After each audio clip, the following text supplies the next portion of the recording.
have our new intro available for the Pot Talk program. Here we go.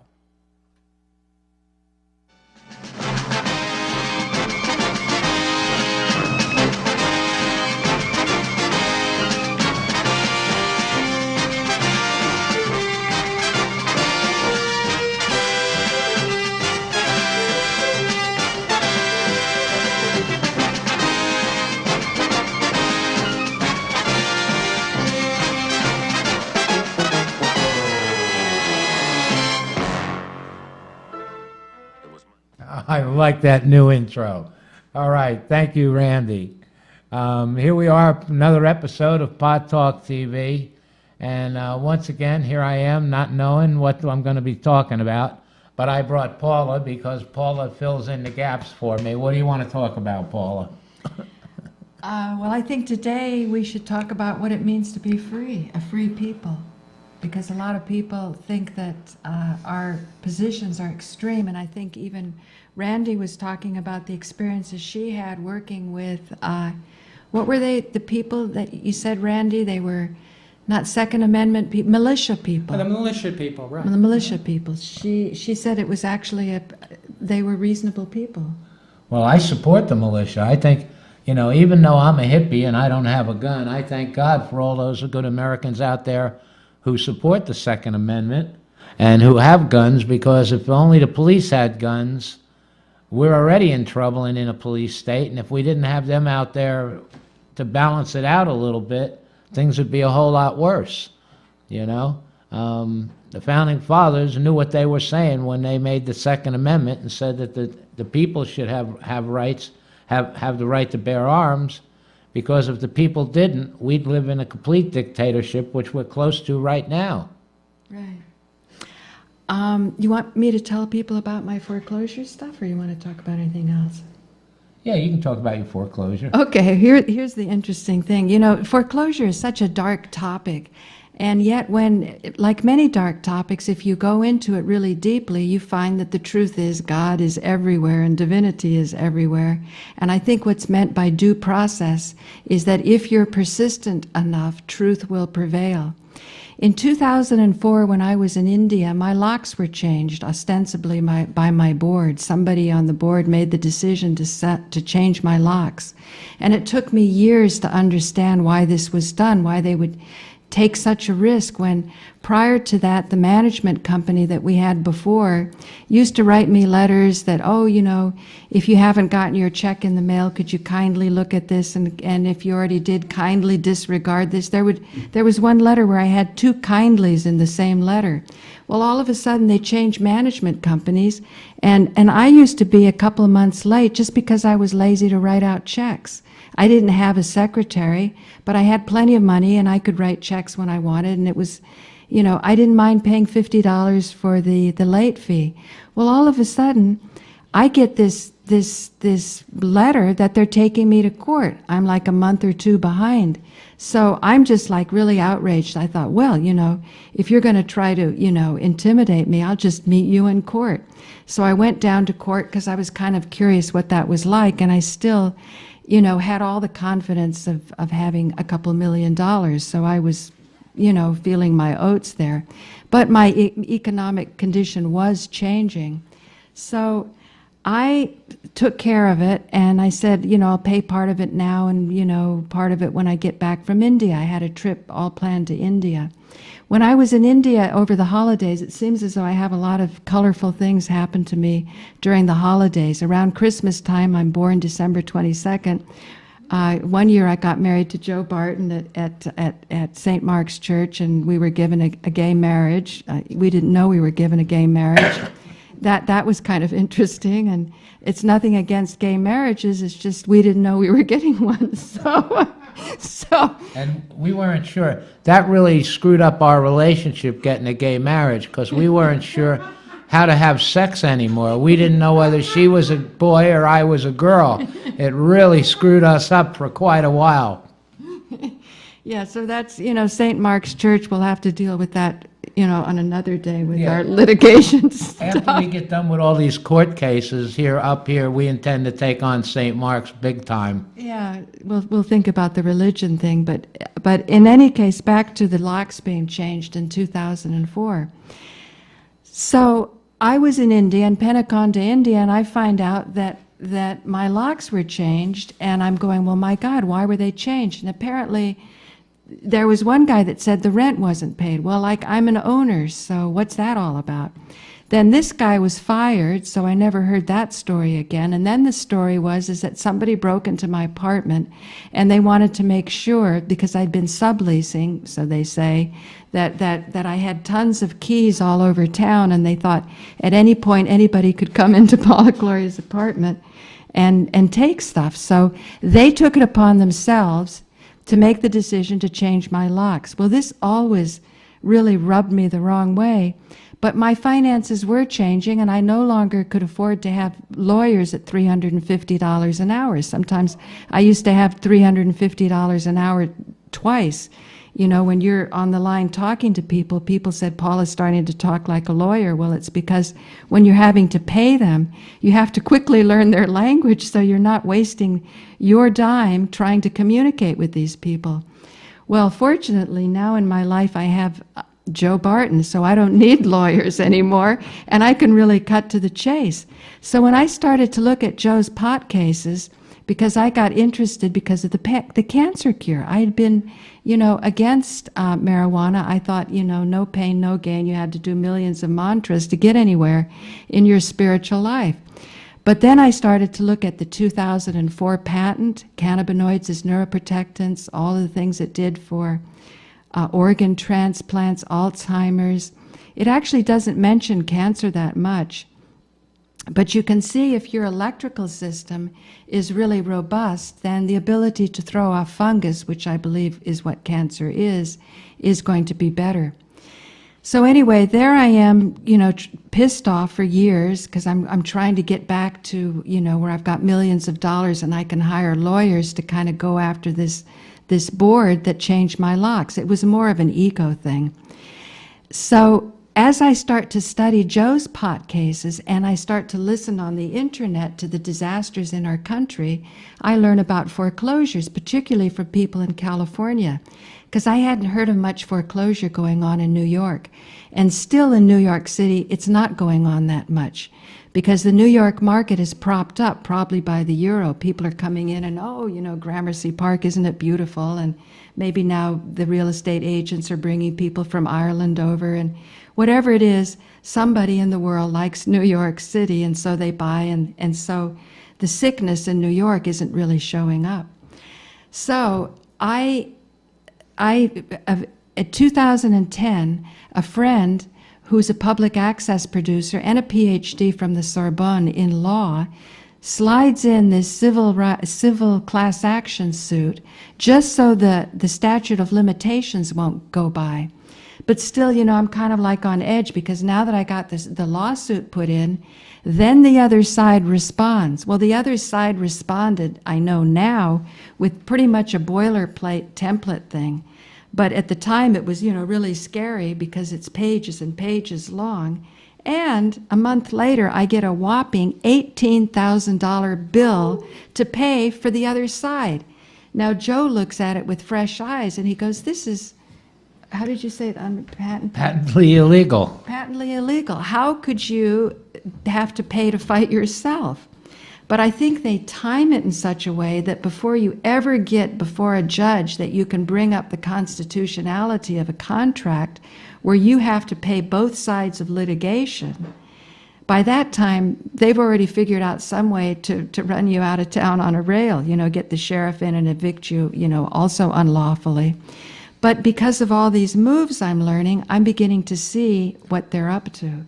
So I told Joe, I said, this pot stuff is looking a lot like the foreclosure stuff. And of course, this wasn't foreclosure at the time. It was just me fighting my board. At that time, I said, take off the sublet fee. They kept sticking on a $700 sublet fee. And it almost seems like when whoever it is that's trying to scam you, trying to pick your pockets, like even in a grocery store, I was looking at the corn, And the husks now are so long that when you try to get them in the bag, they kind of poke out. So rather than breaking off the husks at the bottom nicely, they have a sign that says, "Don't break husks over the display." So you're feeling, gee, I shouldn't break the husk. And so you don't even think, well, why didn't they break the husk for me, to make it easier? So this type of thing works in law also, that if you say give the attorneys that are fighting you, purportedly being agents for the bank, but really they're buying these things at 10 cents on the dollar and pretending to be agents for the bank, if you ask them for their contract of their relationship with the principal, they won't show you, because otherwise the principal has liability. My point is that this proprietary lease that said I had to pay both sides of the litigation shocked me in housing court, but I didn't have enough knowledge at that time to know that they had securitized a proprietary lease. So the bank did it. Explain securitized. Maybe you can explain it. No, 'cause no, I've you're been doing talking so wonderful. long. You're doing wonderful. Explain securitized. Okay, anytime you have a cash flow, some cash flow, particularly a cash flow where people are held hostage and they definitely have to pay it, your electricity bill, your phone bill, your internet bill, your cable bill, and particularly your mortgage. Or it could be, say, a proprietary lease in the case of a co-op, or I don't know what they call it for the condos. Any predictable income can be bonded, and then they say, they go and sell it. The problem is because they do it on a mortgage because they have a marketable lease, a marketable deed. That means that whoever sold you that property sold it for you, signed that they sold it for you, then they record it at the county recorders, but your signature's never on it. You never accepted it. That means in law, you're invisible. You're not there.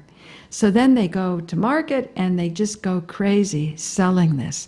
And the only problem with doing the kind of selling that they're doing when they're making this bundling and pooling and what eventually becomes toxic assets, they were toxic from the very beginning. They did not become toxic because somebody discovered it. Like a constitutional law that doesn't, like a statute that doesn't go by the Constitution, it's null and void at its inception. Likewise, when you look at your deed, it'll say, this instrument's not to be seen by anybody except a lawyer. Be sure that, if you're not a lawyer, don't be looking at this. Well, the reason is because a deed has now been turned into a financial instrument. It's now an instrument. And the problem with that marketable deed is that at any point you might show up, whoever actually lives there might show up and say, hey, I live here. Now, a notary can't say, so-and-so stands before me as a flesh and blood human being. If you're getting a will notarized, somebody that's leaving their money wants to make sure that who shows up isn't the person that's pretending to be the person that you're leaving your money to. So we do have some vestiges and some memory of this in law, because I went up to the Woodstock Town Hall. I wanted to see if I could just simply get a notary to say, hey, I'm alive. They can't do it. But if you contemplate really deeply in law, the reason they can't do it is because notaries are given their authority through the corporate United States domiciled in the District of Columbia. And if you're a true sovereign, how can anything less than the sovereign identify the sovereign? So that's also part of the problem of the notary. So again, all of this magic in law works when you know who you are.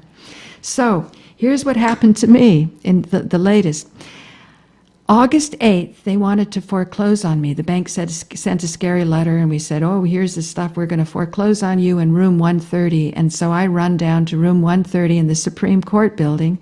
And of course, I'm a little emotional, and I tend to dump on the policeman at first. And I say, where's room 130? How can they sell hot merchandise? I never got any judicial review over this. New York's a judicial review state. And the policeman goes, hey, it's not my problem. Go to this room.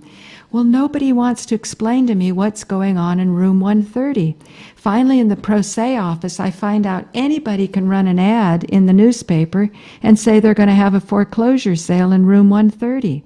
I guess I could go down there. Now, you would think, what if, I mean, like I wanted to go down and say, hey, I want to sell stuff in room 130. I want to sell the courthouse in room 130. Aren't you curious whether I own the courthouse and I have the right to sell it? Well, like apparently not. You're supposed to go down to some basement room and you look on this bulletin board to see, who's going to be in foreclosure the next day. So I go up there and I'm not seeing that I'm going to be there. And then the day before, it's kind of like jury duty. You call up and you find out if your property's on foreclosure. Well, they say if you don't hear your property listed, it's not. Well, I think mine is Shapiro, Barak, and somebody else. And they're in Rochester, New York. They're handling foreclosures all over the state. So I call up, and it's like if your name's not on this list, you're not being foreclosed on, or the sale's not tomorrow. So there's only one foreclosure sale in all of New York. How many hundreds of letters did they send out, kind of shaking people down and scaring them that their place is going to be on foreclosure sale the following day? Now, what's interesting about my case, I guess I just watched you rant, and I'm ranting now. Go away. I love when you rant. Okay. It saves me from having to say anything. Okay. So I go down around before August 8th, and I think it's about the 3rd, and I'm going, well, how the heck do I stop this? I go to the pro se office.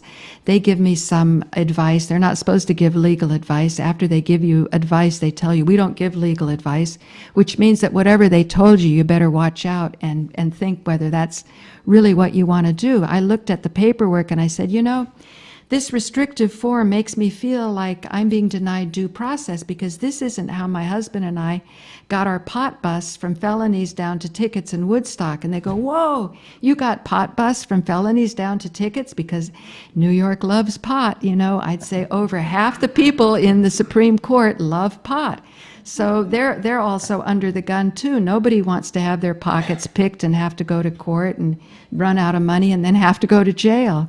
So they go, wow, there's something really here. So at first they're skeptical and they go through their rap. I wouldn't like to see a nice lady like you out on the street. Well, just answer me one thing. Do you have some place to go if you get evicted? Everything except answering my questions about, how to deal with this. So finally, I listen to a little bit of what they say. They say, well, if you do it that way, you might make the judge mad. But since I'm married to Joe Barton, I'm not really worried about making the judge mad. I'm thinking, wow, I must be hitting pay dirt if they're telling me I shouldn't be making the judge mad. Chances are that's exactly what I should be doing. So I do it the way they said to do it, just because I was a little chicken and Joe was up in Woodstock and he wasn't there to kind of double check the work. So I hand something in, but the next day I thought, this doesn't really feel complete. So I hand in more stuff. And then the shit kind of hits the fan, and I get back. I go up to the judge's clerk. No, actually, this is before I did my affidavit of truth. I go up to the judge's clerk, and she's kind of all sort of nervous and said, this doesn't usually happen. Well, I figure, okay, it doesn't usually happen that the board comes in and changes locks and people have a buddy like I did that can put in a nice case that gets accepted. The most difficult part about getting my case against my co-op at the time being accepted was getting poor person status. I mean, that was a lot of hoops to jump through to get to waive the $210 fee. But I jumped through the hoops and I did that. And I got my lawsuit going, and then I was, really scared because I got an $18,000 bill for one pass. So, it took me like a year to get over that shock to figure out how am I going to resurrect this case, because it doesn't look like I'm going to be getting money to get all these fancy lawyers I need, because New York co-ops are so scary and it's so corrupt, and you can't fight the banks and you're going to get killed and things like that. But already having been through the terror and the horror of the felonies and the pot bust, where I had oil that I was using for a lump in my breast, which I'm really happy to say my health is excellent now. So even though it was a nightmare to be busted, I'd much rather be busted and have the cure for cancer than have to be all nervous and listen to doctors start telling me the same baloney that lawyers have been telling us, and you suffer for it. So now my health is good. I've had a lot of experience. Thank God we have people like Felicia and Randy and the Woodstock Museum, people that show up for us in court, because when the judge sees that people are listening, the judge is more inclined to behave in a lawful manner. So with that kind of confidence, I go into the New York Supreme Court to address all of this. So I go up to the judge's clerk to get something signed by the judge. Well, what do you think the judge's clerk does? But, you know, just to show how we're always deferring to authority, we never think the worst of things. Chances are you should always think the worst. The judge's clerk, first thing, calls up the attorneys for the other side. And my foreclosure sale is moved right then and there on the telephone from August 8th to September 5th. Therefore, the date that I had, August 23rd, when I thought I was going to get an order to show cause and a temporary restraining order for the August 8th foreclosure, and then on the 23rd, I can start to air out my grievances, get my day in court. So what happens is I'm up in Woodstock because they saw my affidavit of truth, where I start to be more detailed about what's going on and the lawlessness. For example, if you send in really ass-kicking paperwork to the opposing attorneys and they send it back, people think, holy shit, it didn't work, they sent it back. But if you read carefully, they say, we're sending back your paperwork because we already responded to you on such and such a date. Yeah, they responded to you, but they didn't answer any of the paperwork. They don't say that part. So always read very carefully the paperwork you get back, and don't go into your first sort of knee-jerk reaction of panic, because in truth, you have truth on your side. You are not a legal fiction. You actually live in your place. They are the ones that are doing a lot of the deception, and it'll take you a little while to learn what they're doing. So on August 31st, so then they told me, well, we can't move forward. They said that the temporary restraining order was ineffectual.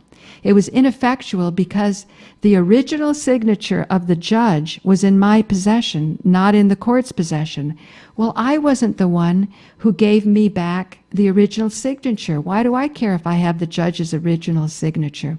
Well, that was one reason it was off. The second was there wasn't a date for proof of service. Well, that's really silly. They already told the opposing guys on the telephone that I was there, and the opposing guys changed the date. So how serious can you get about proof of service? So again, I was told to bring proof of service on the 23rd. These are irregularities, ladies and gentlemen.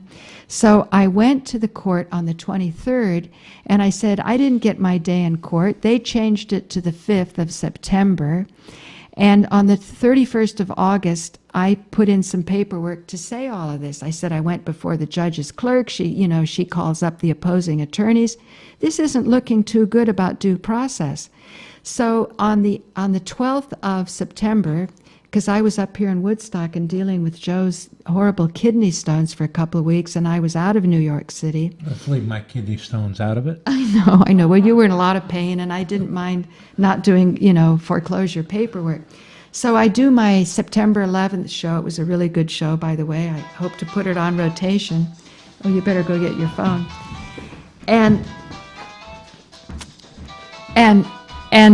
on the 12th of September, I go into the court well after the 3 days they told me it would take to get a certified copy of my August 31st amended complaint, which of course at the pro se office said, oh, you can't amend the complaint. This is a really old case. Well, I happened to know when I filed it, and I was freaked out at the first $18,000 bill, from the other side, that I have to pay the other side's attorneys. The attorney said, you can keep a case going on forever. If nobody has called for a judicial review, you can do that. So Joe's probably going out for a cigarette right now, so I'll keep the rant up until he can come back with having finished his cigarette, and hopefully I'll explain this interesting thing that's happened at the Supreme Court. Okay, so 3 days later, so when I'm there on the August 31st, like I'm really suspicious of these people, right? You get original signatures back and that screws things up, and then they don't fill out when you're supposed to serve the thing, and they tell you bring it on this fictitious day that they never really intend to see you. They just intend to kind of bide time. So I'm writing down a few of these irregularities, and it's on my amended complaint. Pro se office said you can't do it. I said, the heck with you, I'm going to do it anyway. And because you haven't really given me such great advice anyhow, and after all, my husband and I got felonies down to tickets, and we're going to fight on the tickets so we can get the rights abuses, because after all, like Joe said, you know, why are we letting our kids get busted for pot? Why aren't we down there saying, what the hell is my kid doing down here? Anyway, you know, it's all the pocket picking thing. So I'm there on the 31st of August, paranoid, always wondering what kind of trick are they going to put on me. And when I put my paperwork in, you stamp it with not a compared copy. The clerk has his copy at the county recorder's, and you get a stamp that says not a compared copy.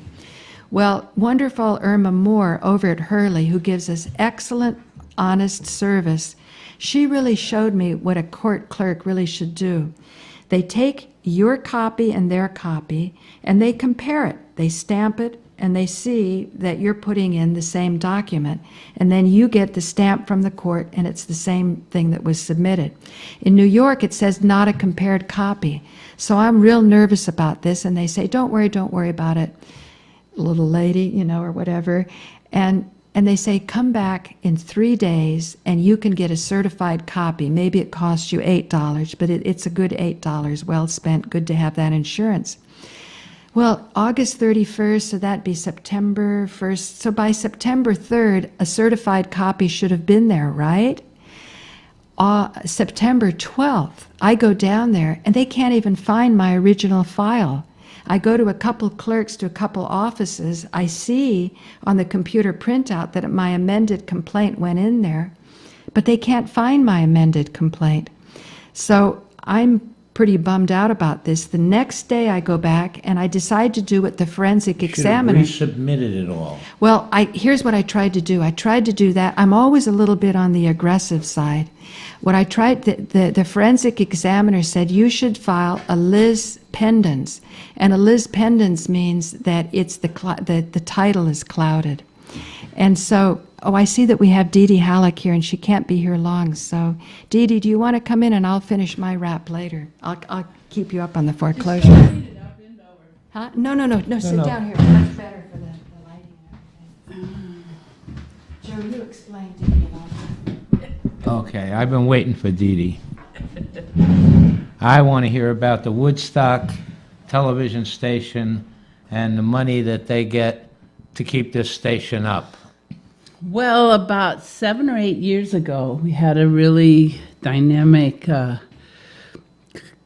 committee that did a lot of investigation of what was going on, because actually it's a whole lot better now, and that is thanks to Rich Spool and Angela Sweet mostly. But what happened was we found out that actually Time Warner gives it's about $80,000 every year to the town of Woodstock. And how come all this equipment is so old and run down? well, this is a nice new table. It's not that bad. But what they really need is to have a staff. And Angela is great, but she works full-time in the supervisor's office. And what they really need is to be able to pay somebody, because Rich can't do this for nothing. He has a life to live, and he knows the equipment very well. But they really need to make it. They need to have a 2-level entry so that some of it would be really easy to just sit down and plop your DVD in, and another level which would be for people who are doing more experimental thing. there are some people who do really quite wonderful things on this, and you guys have been pretty damn good. But I'll tell you, there are public access stations around the country that get a lot more money and aren't used as much as this. And I think the town should really consider, first of all, giving more of the cut that they get from Time Warner. See, Time Warner has to give the town 5%. That's a state law of what the total bills are in the town. And when we figured out how many people were in the town and what their average payment to Time Warner was, we figured that it was about 80,000, and that was confirmed. But if they're getting $80,000 a year, It just goes right now into the general fund, which a lot of places don't do that. They give all the money.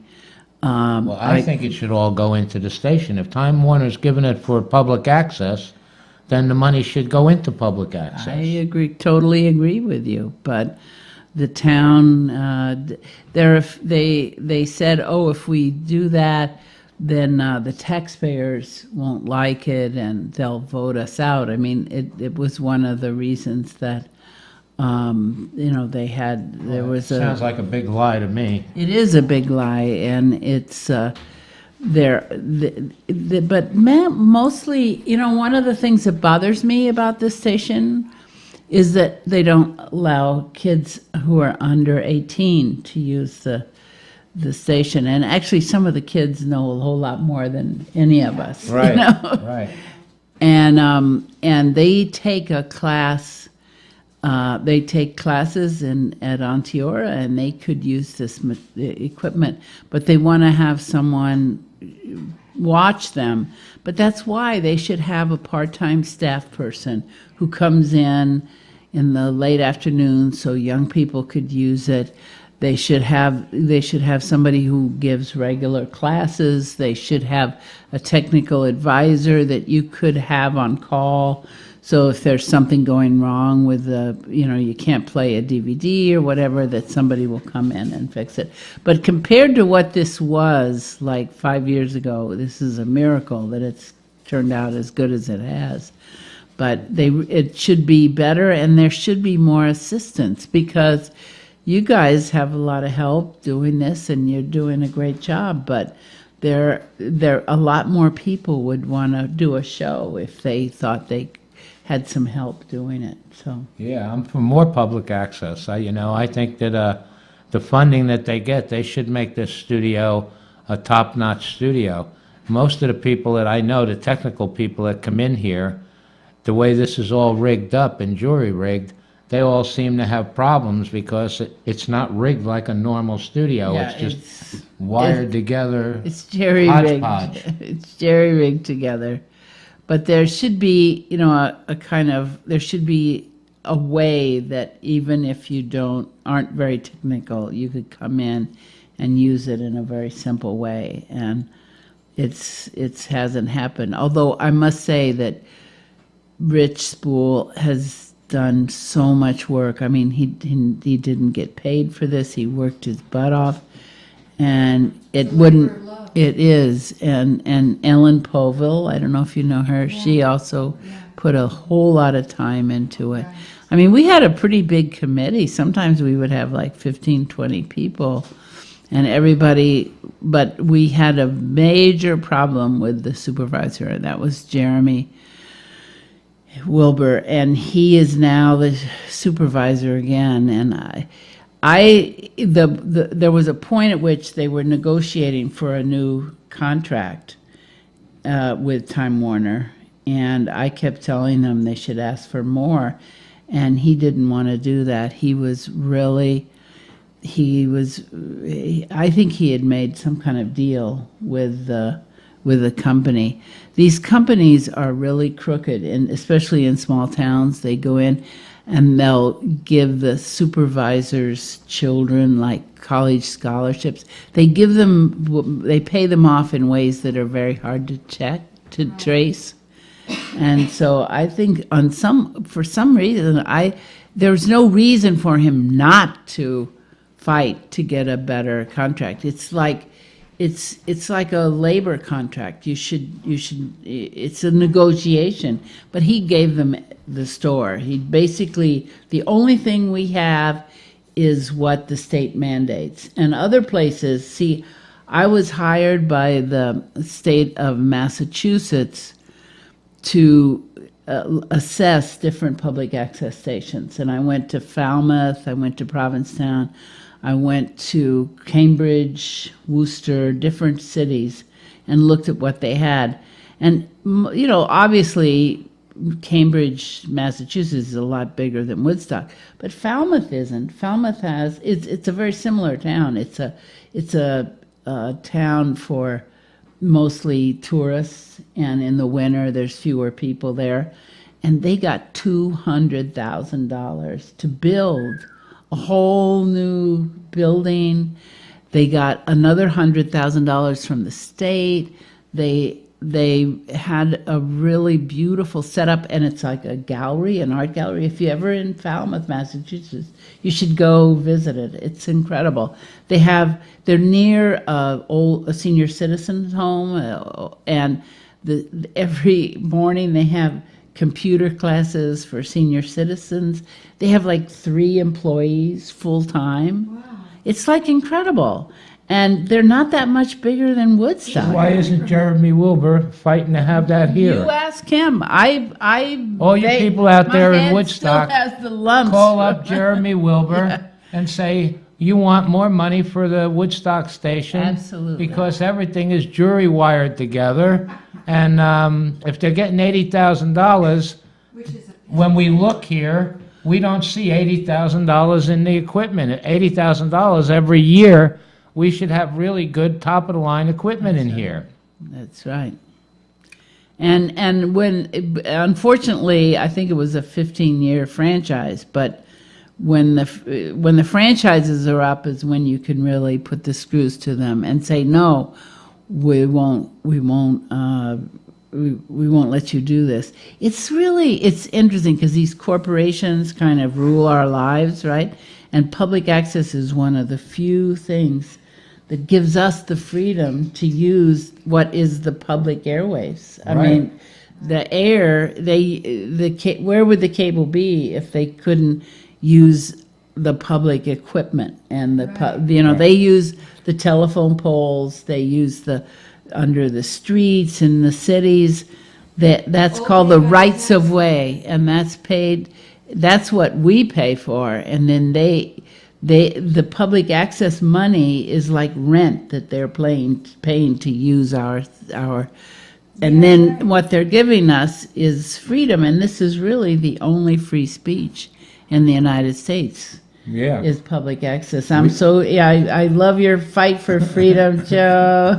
We've been fighting for public access and for freedom and to wake the American people.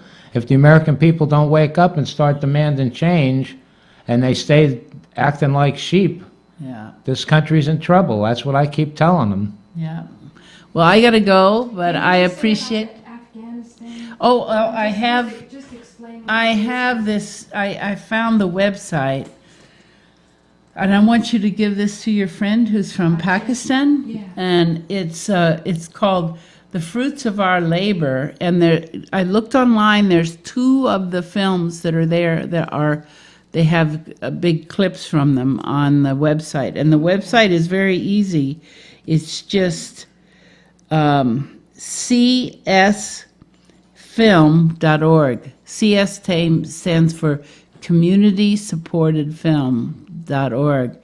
And it's this teacher, Michael, went to Afghanistan and worked with a class, about 10 people, and they each made a film.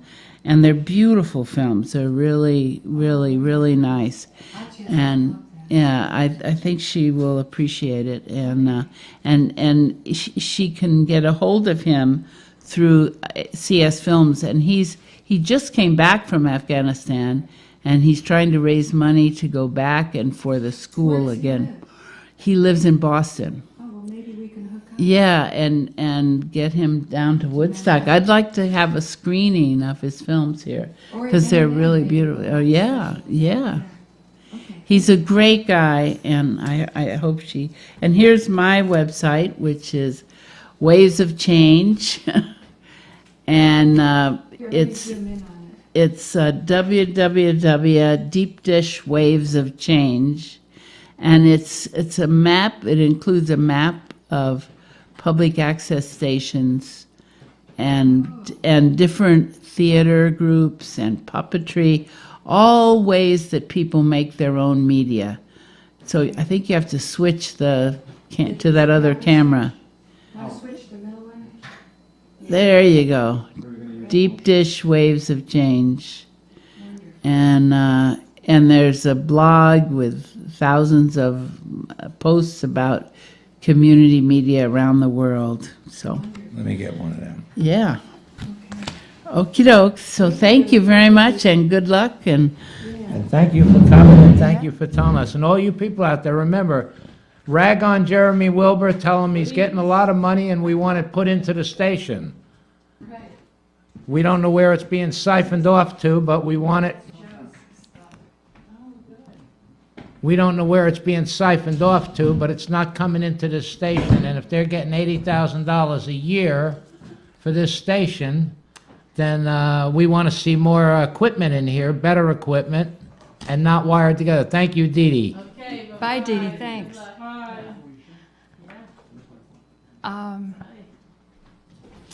So, Again, we still want to know where the $80,000 is going. I was told by DeeDee that $5,000 goes into the station every year. Well, if the town is getting $80,000 from the cable company for this station, and they're only putting $5,000 in, ask Jeremy Wilbur where the other $75,000 is going. okay, so, ready?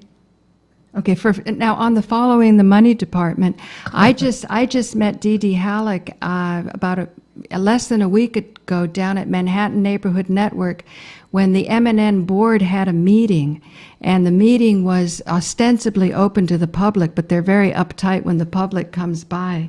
So it was really interesting to hear what DeeDee had to say, and I always knew it was very mysterious who is really handling the money that's involved with public access. Because like she said, if that $80,000 coming to Woodstock, it's like rent that the cable companies are paying back to the people. That rent is like a pittance. We're like really getting ripped off and gypped. So it's not like they're giving us anything, because their product doesn't mean anything without the public's buying their product and supporting it, and the infrastructure being put up by the taxpayer. That's why it's important to look at these things, and that's why due process is important. So again, back to what's going on in my foreclosure. So when I came back on the 31st, and I wanted to submit some paperwork, I wanted to put in a lis pendens, Lispendens. And what it means, it's kind of like a buyer beware. It's that there is a cloud on the title, there's a lawsuit going on. That means whoever buys it is going to be buying that. And you should know that foreclosed property is like hot merchandise. What it means is that the property is abandoned. But the way they make it abandoned is through coercive tactics. I even went over to the sheriff's department and talked to a lady that had been there 20 years. And she said what happens is they get a court order, and then the sheriff plasters up something on your wall and says or your door, and says that you have 5 days to get out. And everybody goes, holy shit, I lost in court. I have to get out. So they pack up all their stuff and it's empty. And of course, they don't want the unpleasantness of policemen, physically lifting them out. And so most of the time they leave. Now, I imagine a couple, hardy militia people might be there with guns, and they might be there with full legal authority, but we'd rather not go the route of guns. So I thought, well, I'm really into the Second Amendment, but what's just as good as a gun is a camera. A camera is a very powerful weapon. So I thought I would take my apartment and I'd rig it it all up with cameras, and whoever goes through the door, I'm actually going to get their picture, and I'm going to know that the foreclosure sale or whatever wasn't legal. Now, a lis pendens means anybody who has an attorney and knows about real estate would not buy property that's got a lis pendens on it. So that means whoever does buy the property, if indeed they do somehow sneakily push through some kind of foreclosure sale, it's going to be some kind of front for the bank, sort of pretending to change the title. So I went back and I thought I would sort of clear this up, that, my whole original file was missing. I couldn't find my last amended complaint. I wanted to get people into trouble who should be getting into trouble. Plus, I've opened stuff up. I've sent stuff to the Securities Exchange Commission, to the FBI fraud, something called the Comptroller of the Currency that's supposed to be looking over the banks. They've even opened up a case number for me, so I wanted to cite all of this. Well, I go down there on September 14th, and they won't even accept it. They see the word lis pendens and bang, they're not accepting it. And they want me to talk to the county attorney. Well, it was almost 5 o'clock because I was waiting for Bloomberg's Law Products to give me an original custom-made stamp that says original in red. They don't have them in red. I had it have custom-made. And the reason I wanted it custom-made is I didn't want another glitch like I had with the judge, where I got her original little tiny squiggle of a black signature. I wanted to make sure each of my papers that is originally signed is going to be marked in red original, and they're not going to lose it. So they don't accept it at all. And I had to be up here in Woodstock to do this show, so I couldn't go today to the Supreme Court. So I sent down a guy who's helping me with editing. And he's a really pleasant, mild-mannered guy. And I figured, well, if I couldn't get it filed, for sure he's not going to. But I said, go down and just go through the motions, try to get it filed. And then I had a letter all written up to send over to the county attorney in the event that it wasn't accepted. And I wanted the county attorney to tell me in writing, to inscribe the law on it, why I can't enter a lis pendens into my own case. Well, by Monday, lo and behold, it got accepted, ladies and gentlemen. That means I have a lis pendens filed at the county recorders. Now, I will go down tomorrow and keep you abreast of what else has happened. Now, could it be they're taking my paperwork because after September 5th, they had a sort of a closed-door sale where they did a transfer of the title? It's still going to be okay because the forensic examiner has got a really powerful forensic examination coming up. I can post it on the internet. I can share it with 79 other people in my co-op building to say, which side do you want to be on? Do you want to be on the side of fraud, or do you want to join us in liberating this building? And if we can do this in this Gramercy Park co-op, we can sort of show the way that we can rectify the economy. Otherwise, what's happening in New York is pretty much a pipe dream is being sold all over the world, that New York real estate is so great it keeps going up. But if the fundamentals aren't good, the bubble's going to burst. So the rest of the world should know what's really happening. And one of the most important things that I think a financial investor looks to is, are these people a free people, or are these people an enslaved people? Because an enslaved population is not a prosperous or productive population. You might have a couple of, the slave managers in sort of middle management that are sort of somewhat comfortable, but it's an illusion. You want every single member of society, no matter how humble their job is, to be able to do that job in freedom and to be tried with due process, to have access due process. And that's a good society, and that's a successful one, and people will invest in it. Let me take it for a minute. I'd like to give some people some information, since she mentioned Raja, our forensic examiner. Now, a lot of you people out there don't know that our government, when they paid off they paid up for all the mortgages in this country, when the banks said they were going to go bankrupt because all these people weren't paying mortgages, and that was going to crash the stock market. And the reason it was going to crash the stock market is because the banks made all these fraudulent documents that they sold on Wall Street, and they didn't want to get caught for it.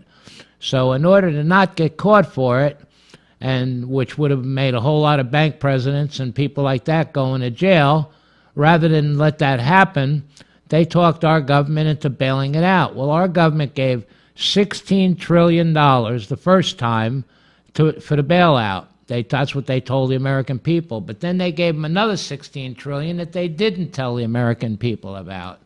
Well, Raja, the forensic examiner that we've been using, that we've interviewed, that we've had on our shows, he did the forensic analysis of the banking fraud and what was going down. And he found out that our government paid off all those mortgages. So if you got 100 cents on the dollar. Right, for 100 cents on the dollar, they paid off all those mortgages. That would be like if you had a mortgage and you were behind on your payments, and I went down and paid your payments. Well, if I paid your payments, they shouldn't be able to evict you. But our government paid off all the mortgages for this country. And they paid off on 100 cents on a dollar, but somehow they gave the banks $32 trillion. When Raja did the forensic examination, he found out that if they paid off all the mortgages in this country, it would have only cost $3 trillion. So every person who's been evicted, who's had their mortgage paid for by the government, was evicted fraudulently and illegally.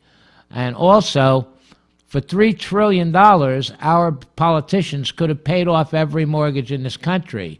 But they gave the banks $32 trillion. The banks have looted our treasury. They've looted this. They've destroyed the economy of this country. It's time for the American people out there to wake up. And all you people who've had your houses repossessed, if you check into the fraud can be brought back into court at any time. There's no statute of limitations on fraud. So for all you people out there who've had your houses repossessed, you can go back after the banks on fraud. Since the federal government paid off your loan, how did the bank come and have claim to it? Our government bought those mortgages as toxic assets. So if our government bought them and our government paid for them, how did the banks come in and foreclose on all these houses? They did it fraudulently. They did it illegally. So we have had 13 million families repossessed in this country illegally, fraudulently by these criminals who run the banks. And it's time for the American people to say, wait a minute, I'm not going to stand for this. They've destroyed my life. They've taken my house. In a lot of cases, families have broke up over it, or parents have lost children because they have no place to live. It's time for you people out there to start going back into court and go after these criminals that have destroyed our country. And we're talking about the World Bank and the International Monetary Fund and our Federal Reserve have all been in a conspiracy to destroy the economy of the United States. This is a foreign power waging war on the United States, on our republic. And it's time for you people out there to start taking a stand and do something about it. And I've ranted for a while, so I'm going to let it go back to Paula because she's pretty. Oh, good. Come to Marbletown Court, and you can sort of watch us, right there in action. I'm not sure if do you think that we really will be in Marbletown, or you're going to talk them out of it? Because you're facing felonies, It's going to be in Marbletown, but they can't, I don't see how they can give me felonies. It's, Driving without a driver's license, suspended and revoked, yours expired, so I guess that's not as bad, but... Yeah, but you know what? In order to have a felony, they have to have a grand jury. And they've never had a grand jury on this. So for them to say, oh, they can charge you with a felony, but it don't mean that they're... I know. What they're doing most of the time in courts is illegal. They just scare you. When they say, oh, you got a felony, they're going to go, oh, shit, I better plead to this lesser thing because I got a felony. Well, I'm going to go in there and say to them, well, wait a minute. If it's a felony, show me the grand jury indictment. Because if they didn't indict me with a grand jury, then they can't charge me with a felony. It's all bullshit. They like to try to scare you. Don't be scared. Go into court as a belligerent claimant. Say, what the hell am I doing here? Prove what you're saying. The prosecutor has to prove every single step of the charges against you. If you go in there in fear, it's easy for them to beat you. If you go in there and challenge them on every single point, make them explain it, prove it. Always when you go into court, say, I do not understand these charges, I do not understand the nature, and I don't understand what I'm doing here. And I want the prosecutor to put in writing exactly clear how I've harmed someone, what I'm doing here, what's the nature of these charges, and how you brought me into this court. And if everybody did that, our prosecutors would be working so hard that they wouldn't be able to keep doing what they've been doing. They'd have to stop it. But if you go in there and you give them the easy way out by copying a plea or by accepting everything they say, if they say, oh, you did this, if you don't say, that's bullshit, I didn't do that, and you got to prove it. Just you saying I did it doesn't make it fact. It's hearsay. A prosecutor has to prove it. And for the prosecutor to say a whole lot of stuff, he can go in there and say, you this and you that and you that, and say, did you see me do it? You're only saying hearsay. Therefore, everything that the prosecutor's saying, Your Honor, is inadmissible, and then he's got to put the cop on the stand. And most of the times when they put the cop on the stand, if you challenge them and if you question them, that's why I never get a lawyer, because a lawyer never questions them, because a lawyer don't want to rock the boat. He might ask, well, are you a police officer? Yes, I'm a police officer. Were you on such and such a place at such and such a time? Yes, I was. And then the lawyer will go, okay, I've asked him enough questions, you know. But you can get, if you ask them questions, you can get into the meat and say, well, did you do this? Did you do that? Did you do this proper? Do you know the law? You can really, and I like to, when I get a cop on the stand, really make him sweat. Just keep asking him questions. Ask him how he knows the law. What's his schooling? What authority does he have? Did he act in a proper manner? Did he inform you of your rights? Did he read you Miranda? You know, there's so much you can say to make a cop look stupid on the stand, because most of the time they don't follow the law. They count on the prosecutor covering for them. They count on the judge covering for them. So that's what, they don't know the law. So if you challenge them, you can usually beat them. And I'm getting a signal here that we're short and that it's time for us to cut out. And this is Joe Barton for Pot Talk TV, and hopefully next time we come back, we'll bring you more law. We haven't done law for a while, but we'll be back with giving you law sites so you know how to fight them in court. Joe Barton for Pot Talk TV. Have a good night, people. See you next week.